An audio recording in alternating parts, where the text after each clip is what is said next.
Hello guys, since the new Mega Crab event came out, we don't quite have a name for it yet. I'm pretty sure a name will arise after today though, or maybe within the next week, but we have collected a bunch of information from this Mega Crab and we can clearly conduct what it is, and I'm going to be giving you an ultimate tip guide so you beginners can know everything about it and everything you need to know about the Mega Crab. And yes, I will try to help you out. Not too much strategies on how to beat, more like what it is and stuff you need to know about it. So let's get started. You unlock the event the same time you unlock the Island Dr. Terror base. So that's at HQ 7 and you have to beat the first Lieutenant Hammerman.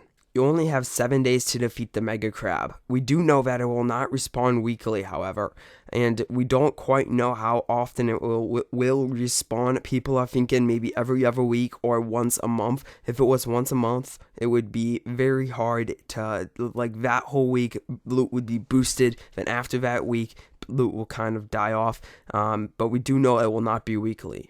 It will never take place of the Cycle of Evil, or the Circle of Evil, however you want to say it. This event is totally separate from those events. There are a total of 20 stages, each one increasing in difficulty and loot. You can get every type of reward in Boom Beach at each stage, including prototypes, diamonds, power powder, and intel.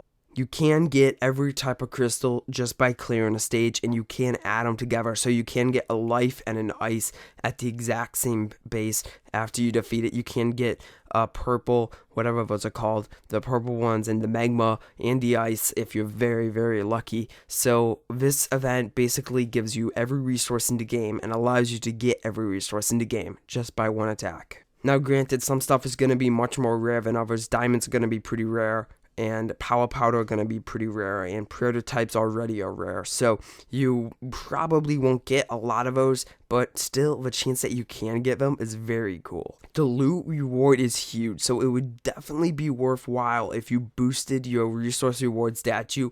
I would also boost your power stone chance because you can get so much more with it. Also, we don't know if the Power Stone chance will boost the chance of getting Power Powder. I'm very sure it does, but we will see eventually. Here's where it gets a little bit tricky. You only have 7 attacks until you must wait. However, if you beat the base, that attack is returned to you.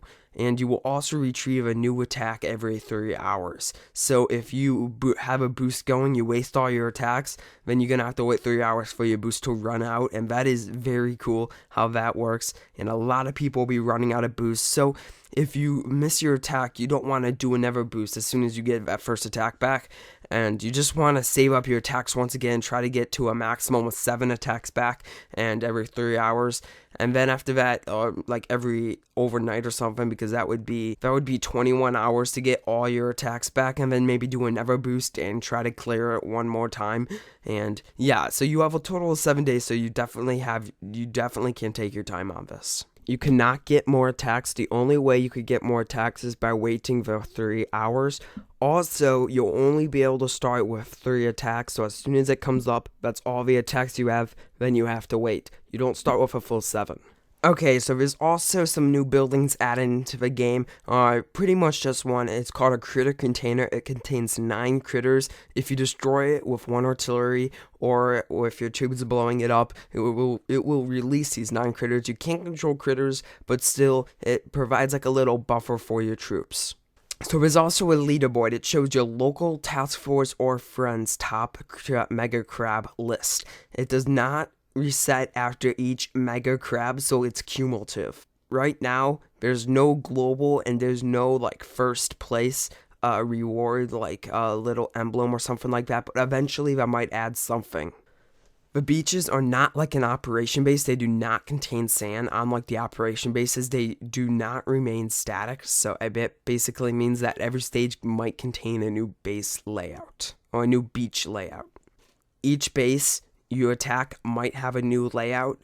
Chances are it definitely will. When you first start attacking, bases will be small, but they will slowly grow over time. So this makes it hard to predict what's coming, and it's going to be hard for speedrunners to try to speedrun because you never know what's going to be coming.